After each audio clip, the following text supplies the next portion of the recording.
Yeah, so catch us up to speed on kind of the timelines here, Greg, because I remember catching a headline here over the last year. A lot of outlets saying Thompson Center Arms is back in business. So, if I understand correctly, you repurchased the company, and now we're getting back in business here. Yep. So I'll take you back a little bit. Smith and Wesson purchased Thompson Center in 2007.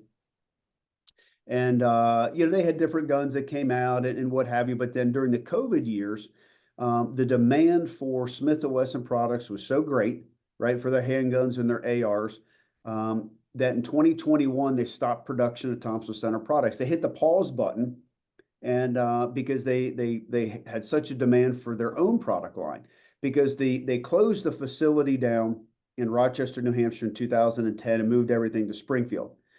So it was really easy to reallocate people and machinery to make more handguns and ARs. Well, COVID ends, right? And all those dollars got absorbed in the marketplace, and they're like, oh, how do we restart TC? And they kind of lost the recipe.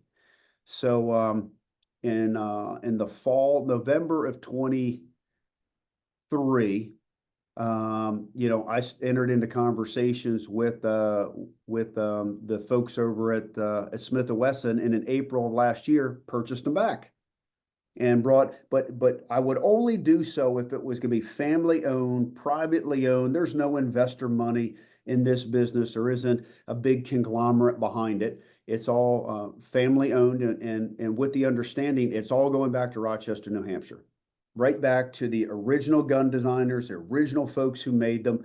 And because that was really my personal goal, is to bring it right back to the community that it started in 1965.